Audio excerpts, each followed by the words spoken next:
En la descripción de los materiales utilizados para la roladora de lámina, para el piñón motriz que está en color agua marina, se fabricó en lámina Colroll calibre 18 y su geometría se configuró con corte láser. El tratamiento térmico es temple puesto que este elemento está en permanente contacto con el piñón conducido. El buje de unión entre la manivela y el piñón se fabricó en acero AISI 1020 al igual que el soporte de la manivela. La unión entre el buje y el soporte de la manivela se utilizó lámina HR de espesor 1/8. Para los piñones de rodillo, en color amarillo, se fabricó en lámina Colroll calibre 18 y su geometría se configuró con corte láser. El tratamiento térmico también es temple puesto que estos dos elementos están en contacto con el piñón motriz. Para las bases soporte, la placa soporte de los rodillos y placa soporte de piñones en color azul, rojo y magenta están a base de unión soldada y estos elementos se fabricaron con lámina Colroll calibre 18 en tamborada, unidas mediante proceso de soldadura. Mientras que el tornillo de ajuste para el tornillo de presión se utilizó con material comercial de rosca de 3/8 NC.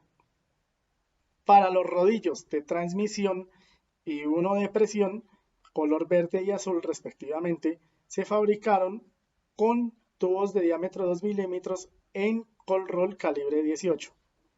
Los soportes de rodillo de presión y la platina de fijación del tornillo se trabajaron con lámina Colroll calibre 18 en tamborada y se procedió a la fabricación de estos elementos. Para los pares cinemáticos utilizados en la roladora de lámina, esta es una máquina compuesta ya que posee varios elementos simples que están unidos entre sí. Nos ayudan a obtener ventaja mecánica y estos dichos elementos, como es el piñón motriz, que a la vez es la manivela de este mecanismo, los dos piñones conducidos en color amarillo, los dos rodillos de transmisión azul agua marina y un rodillo de presión en color rojo, el conjunto de tornillo de presión que están representados con gris y negro y este conjunto de máquinas simples nos conforman una máquina compuesta como lo es esta roladora de lámina. Esta máquina es un conjunto de cuerpos rígidos y resistentes que transmite movimientos relativos y esfuerzos. También tenemos que pertenece a un movimiento que ya existe entre fricción entre el piñón motriz y los dos piñones conducidos. Tiene como ventaja su facilidad en la fabricación, ya que es un mecanismo silencioso y que no requiere demasiado mantenimiento. Entre sus desventajas se encuentra que no transmite grandes potencias, ya que se puede patinar o deslizar. La relación de transmisión de este mecanismo es 1 a 1, o sea, de transmisión. Las otras dos clases de relación se encuentran 1 a 2, que es de ampliación, y 2 a 1, que corresponde a la reducción. La roladora de lámina también pertenece al mecanismo de transformación de movimientos circulares. En los cálculos de la roladora se mencionó una ecuación de igualdad que es M1 sobre M2 igual a Z2 sobre Z1, donde M son los módulos y Z son los dientes. Haciendo esta operación, pues se obtuvo una ventaja de 1 a 1, que es de transmisión. Esto quiere decir que por una vuelta que da el engranaje motriz, el engranaje conducido da 1.1 vueltas. En este caso, la ventaja mecánica es mayor a 1, ya que su definición es la relación existente entre la fuerza resistente y la fuerza resultante. Entre los pares cinemáticos encontrados dentro de este mecanismo, tenemos que recordar que un par cinemático consiste en la unión de sólidos rígidos que permiten movimientos relativos y restringen otros. En este caso se clasifica como par cinemático inferior porque consiste en la unión de eslabones a través de una superficie. Entre los pares cinemáticos de tipo inferior para este mecanismo se obtiene en el número 1, que es la parte donde está el tornillo, es de par helicoidal o de tornillo, ya que posee dos movimientos que son el circular y el vertical, ya que dichos elementos ayudan a hacer presión hacia los rodillos móviles para permitir el rolado de la lámina. El número 2 corresponde a un par de revolución o revoluta, que son los piñones conducidos y el piñón motriz, ya que solamente permite un movimiento de giro, en este caso a través del piñón motriz, que está transmitiendo a los dos piñones conducidos. En cuanto a los cálculos de la roladora de lámina, el piñón motriz se trabajó con un módulo de 3 con un número de dientes que son 20. El diámetro primitivo son 60, el diámetro exterior 66, la altura del diente 6.5, el paso es de 9,425 milímetros. En cuanto al piñón conducido, también se manejó con un módulo de 3 y nos arrojó el número de dientes que es 22. El diámetro primitivo es de 66 milímetros, el diámetro exterior de 72 milímetros, la altura del diente es 6.5 milímetros y un paso de 9.425 milímetros.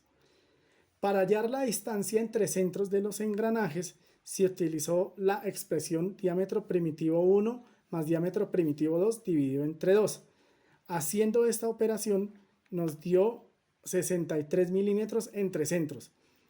En el diseño se dejó definida la distancia entre centros de 64 con una tolerancia de +1 menos 0 con el fin de garantizar la relación de movimiento entre engranajes por efectos de rebabas y posibles diferencias durante el proceso de la fabricación de los engranajes del prototipo.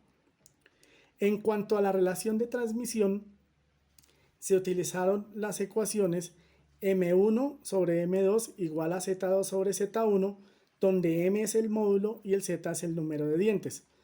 Utilizando esta fracción con los números de dientes de los piñones motriz y conducido, nos da una proporción de 1.1.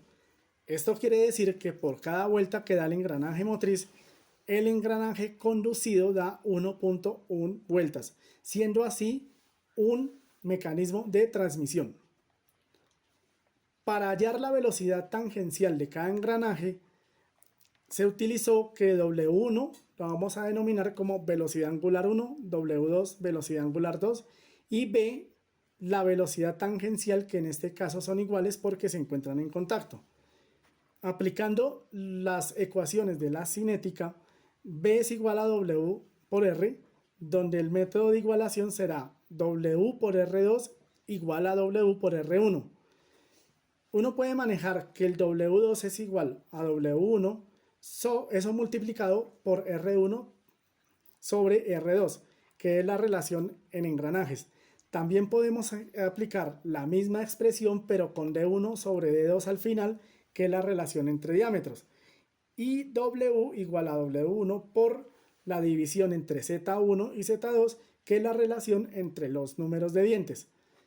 Para calcular las velocidades angulares, se procedió a que la velocidad de entrada del piñón motriz es de 100 RPM, se convierte a radianes por segundo, dando un resultado de 10.472 radianes por segundo.